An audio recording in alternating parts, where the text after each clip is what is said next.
Kolkata airport থেকে আমাদের বাহন শুধুমাত্র 2 ঘন্টায় আমাদের মহাসমুদ্রের দেখা করিয়ে দিয়েছে। এটা সমুদ্রের ঢেউ আসছে আর আমাদের বোটটা হালকা এরকম নড়ে যাচ্ছে।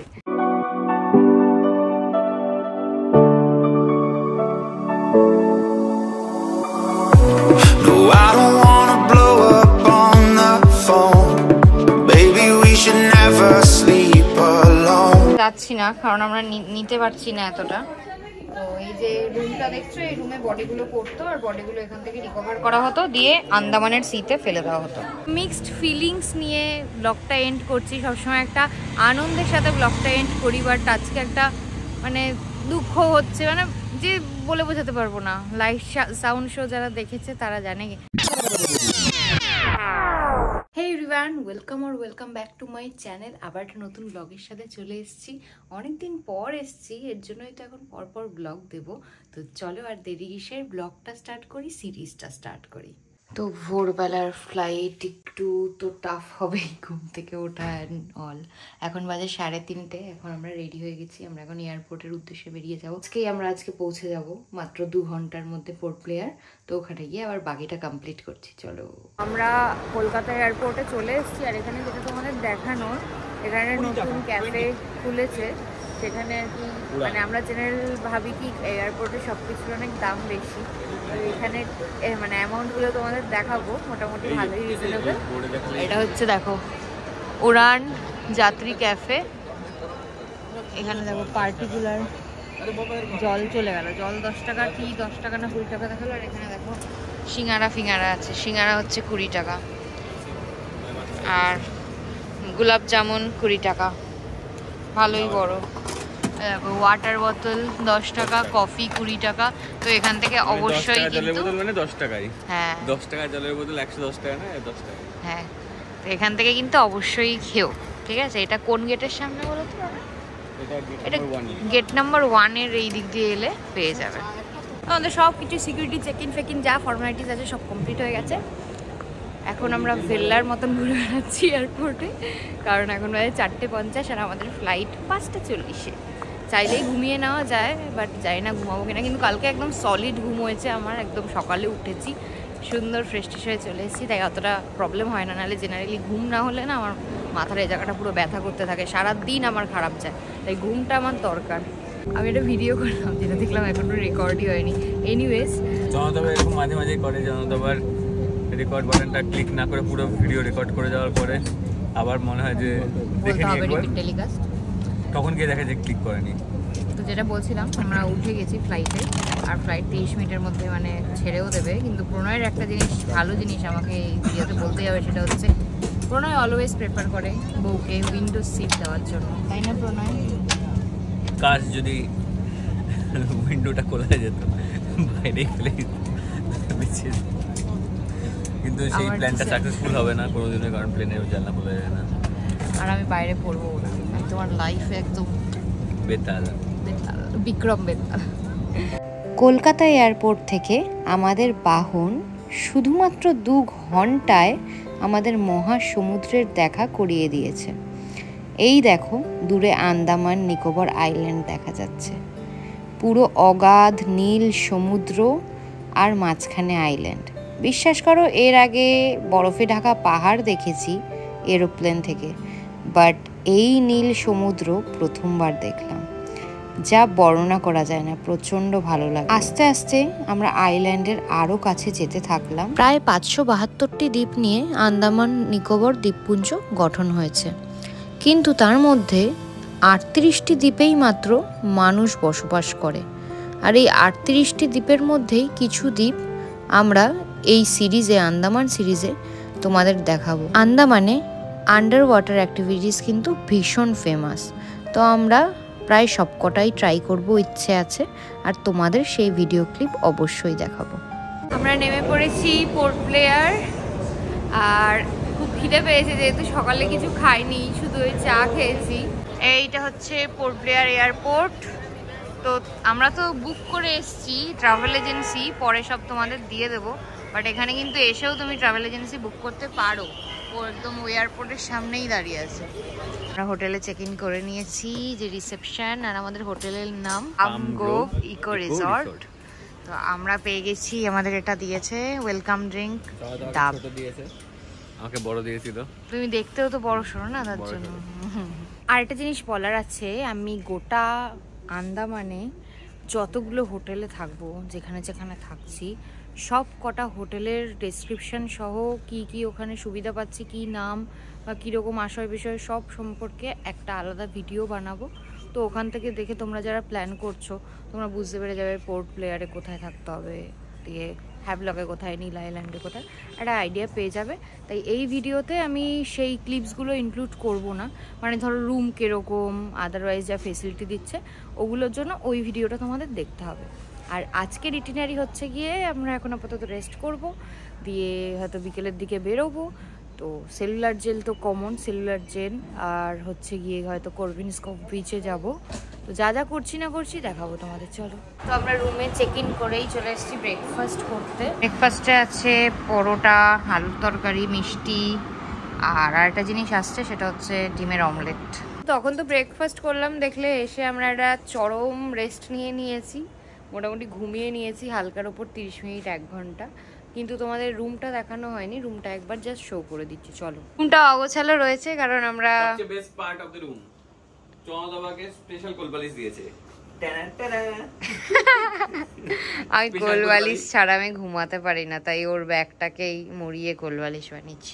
বেসিক্যালি লাঞ্চে অনেক কিছু আছে, ভাত, ডাল, উচ্ছে ভাজা না করলা ভাজা, উচ্ছে আলু ভাজা, আচ্ছা উচ্ছে আলু, ফুলকপি, এটা কাতলা মাছ, আর স্যালাড যা যা আছে টুকটাক। তো আমি রেডি হয়ে গেছি আমাদের আজকের ইটিনারি কমপ্লিট করার জন্য, ফার্স্ট সাইট সিইং করার জন্য, যেটা করভিনস কেভ বিচ, করভিনস কেভ না কোভ জানি না। তো আমি একবার কুইকলি আমাদের আউটফিটটা দেখিয়ে দিচ্ছি, চলো। এই যে প্রণয়ের আউটফিট, আর এই যে আমার আউটফিট। দাঁড়াও একটু সিঁড়িগুলো দেখে চলি, এখানে অলরেডি একজন পড়ে গেছে সিঁড়িতে, ওই ভয়ের চোটে আমি আরও দেখে চলছি। যাই হোক, আমরা ড্রাই ফিটও নিয়ে নিয়েছি, কারণ আমাদের ইচ্ছা আছে করভিনস কেভে যদি কোনো অ্যাক্টিভিটিস হয় বা সমুদ্রে স্নান করার ইচ্ছা হয় তাহলে করবো। তো চলো এবার যাওয়া যাক। এটা হচ্ছে আমার ফুল লুক, আর আমরা এখন চলে এসেছি করভিন কেভস বিচে। দেখতেই পাচ্ছ সুন্দর নীল সমুদ্র, ভারত মহাসাগরের বারমাসি এটা, যেটা আমি গুগল করে জানলাম। তো এখানে আমি কিছু অ্যাক্টিভিটিস করব, দেখতে পাচ্ছ ওই যে কী সব চালাচ্ছে, তো সেগুলো আমরাও চালাবো আর তোমাদের দেখাবো, চলো। আমি না পার্টিকুলারলি এই আন্দামান ট্রিপের জন্য প্রচুর শপিং করেছি, প্রায় আমার সব জামা কাপড়ই একদম নতুন, ব্র্যান্ড নিউ। তো কিনেছি, কারণ আমি এর আগে যখনই ঘুরতে গেছি দূরে কোথাও পাহাড়েই গেছি, তো ওখানে তো সোয়েটার ছাড়া আর কোনো উপায় নেই। বাট এইবার ফর দ্য ফার্স্ট টাইম আমি একটু নিজের মনের মতন জামা কাপড় কিনেছি, তো সেগুলো তোমরা আপকামিং ব্লগসেও দেখতে পাবে। আপাতত আমরা চলে এসেছি, আমাকেও নতুন জামা কাপড় কিনিয়েছে। তো আমরা একটা রাইড করব, সি কার্টিং, মানে কাপল বোট রাইড বলতে পারো। তো দুজন মিলে এরকম যাব, দিয়ে ওরা বেসিক্যালি ছবি ভিডিও করে দেবে ডিএসএলআর। কি এখান দিয়ে যেতে হবে? হ্যাঁ, ওকে। সো ওরা ভিডিওগুলো করে দেবে, ভিডিও ফটোগুলো ডিএসএলআরে। দুজনের বললো রাইডের খরচা 500 করে 1000, আর ওই ছবি ভিডিও সব করে দেবে, তার জন্য 600, মানে টোটাল 1600, আর 1 পয়সাও কম নেবে না। আর এখানে একটাই এরকম এজেন্সি টাইপের আছে যে যারা এটা করায়, আদার্স আমি আর কিছু দেখছি না, তার জন্য আমরা ওদের সাথেই আপাতত যাচ্ছি। তো চলো, আই থিঙ্ক তোমাদের ভালো লাগবে, ইভেন আমারও খুব ভালো লাগবে, চলো। আমরা সি কার্ট করছি না, সি কার্ট হচ্ছে এটা, আমরা করছি বোট রাইড। বোট মানে হয়তো এরকম হবে। তো এই সি কার্টের মানে আর কি মালিক বলছে নাকি প্রিন্স নারুলা এসে এখানে তৈরি করেছিল। তো এখানে যারা প্রমোশন করতে চাও, আমি জানি রোডিসের প্রিন্স নারুলা। তো যদি তোমরা চাও যে এখানে ধরো প্রমোশনাল আর কি কোলাবোরেশনও হয় ওরকম টাইপের, আমি তো এখন কোলাবোরেশন করছি না, কারণ আমার কাছে অত হাতে টাইমও নেই, আর আমি এভাবে করতেও আসিনি, আমি এনজয় করতে এসেছি। তোমরা চাইলে কিন্তু এখানে করতে পারো। ফাইনালি আমরা চড়ে গেছি বোটে, কাপল বোট রাইড করার জন্য। লেটস সি যে কিরকম রেজাল্ট হয়, চলো। I don't wanna go out on my own. Maybe we could stay and make a home. It's written on my heart and in my my soul. You're the one good thing. कहाँ से हम आए? इधर से? ओह अच्छा, उधर से हम आए ये आइलैंड पे के सामने अभी खड़े हैं। फिर वापस जाते वक्त আমি হিন্দিতে কেন বলছি আর দিয়ে ফেরত যাওয়ার সময় ওরা আমার ছবি তুলে দেবে, আমাদের ভিডিও করে দেবে। এরকম করে একটা সমুদ্রের ঢেউ আসছে আর আমাদের বোটটা হালকা এরকম নড়ে যাচ্ছে।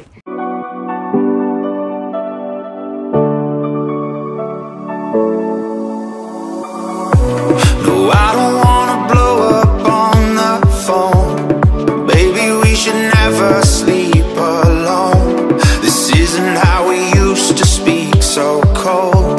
Remember when our hearts would overflow. So tell me that it's time কোথা দিয়ে চলে যায় বোঝাই যায় না। বিচের মধ্যে ছিলাম, দুটো ছবি তুললাম, বেজে গেছে 3:43 আর আমাদের 4টের সময় পৌঁছাতে হবে সেলুলার জেল, কারণ 4টে সেলুলার জেলের দরজা বন্ধ করে দেয়। তো একটু বেট হাড়ি মানে তাড়াহুড়ো আছি। চলো আমরা ঢুকছি সেলুলার জেলে। সেলুলার জেলে এন্ট্রান্স দিয়ে ঢুকেই প্রথমে আমরা যেটা দেখলাম সেটা মিউজিয়াম। আর সেখানে প্রতিটা জায়গায় দেখো লেখা আছে কিভাবে টর্চার করা হতো, কতদিনের জন্য টর্চার করা হতো আর কতটা মানবিক অত্যাচার করা হতো। যাই হোক, এই যে সেলুলার জেলের স্ট্রাকচারটা দেখছো, এটা 7টা উইংসে আছে। 1896 সালে এই সেলুলার জেল স্টার্ট হয়েছিল তৈরি, 1906 কমপ্লিট হয়ে গেছে। কিন্তু আমাদের টাইমে সিপাহী বিদ্রোহের সময় থেকেই এখানে ফ্রিডম ফাইটারদের নিয়ে আসা হতো পানিশমেন্টের জন্য, আর খুব অত্যাচার করা হতো। আর এখানে পড়ে দেখলাম তাদের খেতে দেওয়া হতো পচা রুটি, বাসি সবজি। আর যদি তারা খেতে না করতো, তারা ইভেন অনশনও করেছিল, যদি তারা না খেত বা অনশন করতো তাহলে তাদেরকে মেরে ধরে খাওয়ানো হতো, নয়তো মেকানিক্যালি ফিট করানো হতো, যার জন্য অনেকে আর কি এরকম অবস্থাতেই মারা গেছেন। আমরা হিস্ট্রিটা আরও ভালো করে জানতে এখানে গাইড নিলাম, 200 টাকা করে মাত্র। এই ভাবলাম গাইডটা নিয়েই নিয়ে অনেক কিছু জানতে পারবো। स्टार्ट करते हैं। सबसे पहले आप लोग का जेल में स्वागत, वेलकम टू जेल। इसको अभी हम लोग क्यों बोलते हैं cellular jail, why we call cellular jail. इस जेल में टोटल वी हैव 693 रूम्स। एक रूम एक कमरा है, ज़्यादा कमरा है, ज़्यादा सेल है, नाम पड़ा सेलुलर जेल। গাইডের থেকে অনেক কিছুই শুনলাম, তার মধ্যে আরেকটা যেটা মোস্ট প্যাথেটিক সেটা হচ্ছে গিয়ে আন্দামানে সূর্যোদয় হয় 4:30টায় বললো।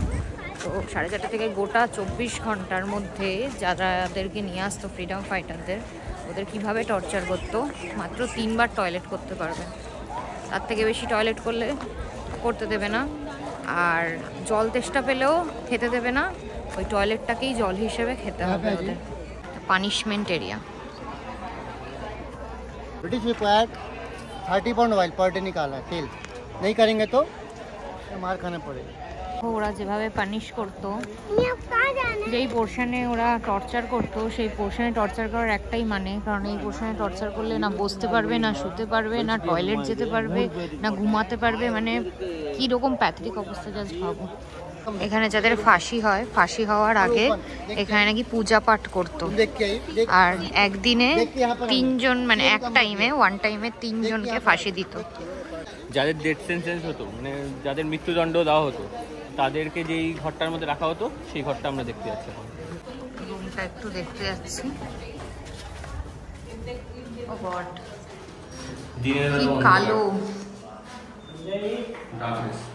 জায়গাটা, দেখো কতটা ছোট, শুধু ওই একটাই আলোর কিছু দেখা যাচ্ছে।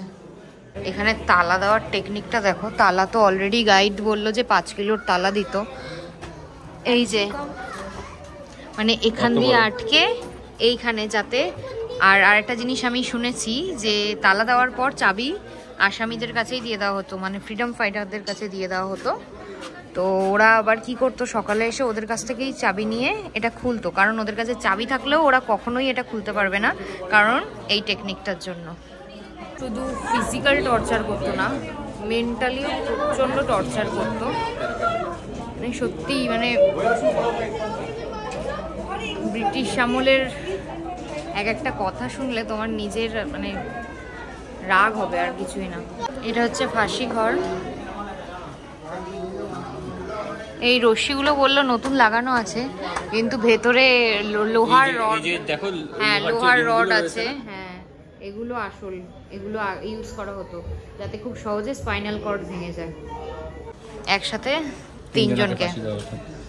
এই যে লিভারটা, এটা ইয়ে করতে, হ্যাঁ টানলে এই যে কাঠের সরে যেত, গোল গোল যে জায়গাগুলো দেখা যাচ্ছে ওখানে দাঁড়াতো, ওখান দিয়ে খুলে যেত নিচে। নিচে আর যাচ্ছি না কারণ আমরা নিতে পারছি না এতটা। তো এই যে রুমটা দেখছো, এই রুমে বডিগুলো পড়তো আর বডিগুলো এখান থেকে রিকভার করা হতো, দিয়ে আন্দামানের সিতে ফেলে দেওয়া হতো। Most of the freedom fighters এখানে যাদের আনা হয়েছে, ব্রিটিশরা যাদের নিয়ে এসছে, তারা বেশিরভাগটাই পাঞ্জাব আর বাংলা থেকে ছিল, কারণ পাঞ্জাব বাংলাতেই বেশি, বাংলার মাইন্ড আর পাঞ্জাবের শক্তি, হ্যাঁ বেশি ওখানে হতো। এটা ওয়ার্কশেড মানে হচ্ছে এখানে ওদেরকে দিয়ে ঘানি, তেলের ঘানি টানাতো, কালচার মতন করা আছে যে কিভাবে ওরা কাজটা করতো। Oil main. আর যদি ওরা কাজটা না করতে পারতো, একদিনে কত বললো 5 মিল না, 5 মিল অয়েল ওদের বের করতে হতো। আর যদি ওরা না করতে পারতো তাহলে ঠিক এইভাবে ওদেরকে টর্চার করা হতো। Punishment dress. फांसी में रस्सी वन टाइम यूज करते हैं, कैदी अपने आप से बनाएगा, मशीन असली है, रस्सी कैसे बनेगी ऐसे बनेगी।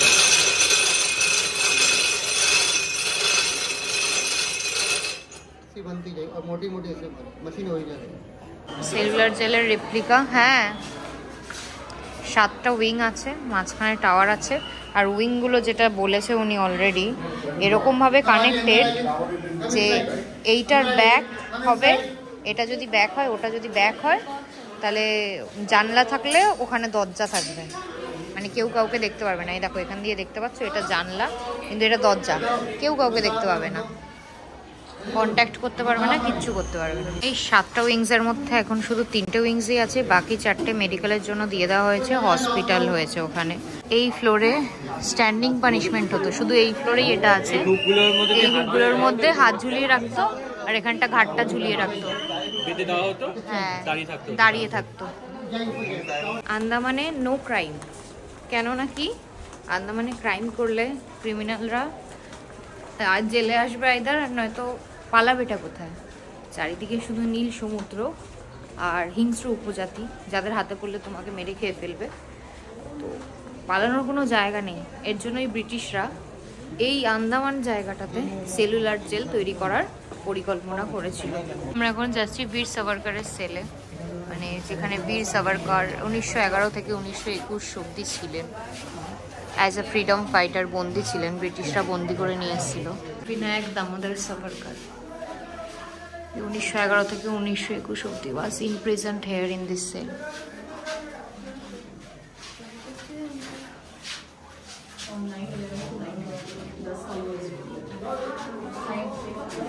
আমরা এখন ওয়াচ টাওয়ারে এসেছি, যেখান থেকে উইংসগুলো প্রপারলি ভিজিবল হবে। দেখতে পাচ্ছ উইংসগুলো, এই যে 3 নম্বর, এখন এই 3টেই আছে, আর বাকিগুলো হসপিটালের আন্ডারে দিয়ে দিয়েছে। ওটা হচ্ছে রস আইল্যান্ড। আচ্ছা, ওদিকে দূরে রস আইল্যান্ড, ওখানেই ব্রিটিশরা থাকতো, হেড অফিস, মানে হেড অফিসিয়ালি ওখানে থাকতো। এইদিকে নীল আইল্যান্ড আর হ্যাভলকও রয়েছে, ফগের জন্য দেখা যাচ্ছে না। আর ওটা হচ্ছে নর্থ বে। 1943-তে নেতাজি সুভাষচন্দ্র বোস এইখানে আন্দামানে নেতাজি স্টেডিয়াম আছে, ওখানে ফ্ল্যাগ হোয়েস্টিং করেছিলেন। আর তারপর থেকে আমাদের যারা ফ্রিডম ফাইটার ছিল সবাইকে আর কি ঘরে পাঠানোর ব্যবস্থা করেন। যেই তালাগুলো ঝুলতো 5 কিলোর, সেই তালার ছবি, মানে আর কি ভিডিও দেখাচ্ছি। নরেন্দ্র মোদী আমাদের সেলুলার জেল ভিজিট করেছিল 30শে ডিসেম্বর 2018-এ, আর একটা ট্রিবিউট দিয়েছিল ফ্রিডম ফাইটার্সের উদ্দেশ্যে। আর তখনই আমাদের হ্যাভলকের নাম করে দিয়েছিল স্বরাজদ্বীপ আর নীলের নাম শহীদদ্বীপ। এখন লাইট শোর জন্য এসছি, লাইট অ্যান্ড সাউন্ড, হ্যাঁ লাইট অ্যান্ড সাউন্ড শো। তো এখানে 3টে শো হয়, 5টা 50, 6টা 50, 7টা 50 সন্ধ্যেবেলায়। আর হচ্ছে গিয়ে আইডি কার্ড দেখিয়ে, মানে আধার কার্ড দেখিয়ে ঢুকতে হবে। টিকিট থাকে, আমরা যেহেতু ট্যুরিস্ট এজেন্সির সাথে এসেছি তারাই টিকিট করিয়ে দিয়েছে। আর মানডে, ওয়েডনেসডে, ফ্রাইডে সেকেন্ড শোটা মানে 6:50-এর শোটা ইংরেজিতে হয়, বাকি সব হয়তো হিন্দিতে হবে। हम भी देखने आया है जुल्म करने वाले का सरदार कैसा दिखता है। दौर शुरू होने वाला था। 1939 में दूसरा विश्व युद्ध शुरू हुआ और 1942 में जापानियों ने अंडमान पर कब्जा कर लिया।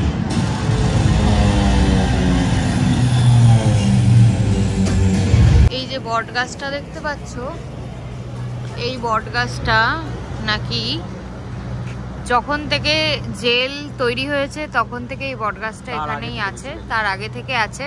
বেসিক্যালি সব গাছ কেটে ফেলেছে, কিন্তু এই বট গাছটা এরা কাটেনি, ব্রিটিশরা কাটেনি। তো বলতে পারো সব ফ্রিডম ফাইটারের সাক্ষী এই বট গাছটা এখনো আছে। মানে এখনই লাইট অ্যান্ড সাউন্ড শোটা শেষ হলো, ওখানে এই বট গাছটার ব্যাপারে বলছিল।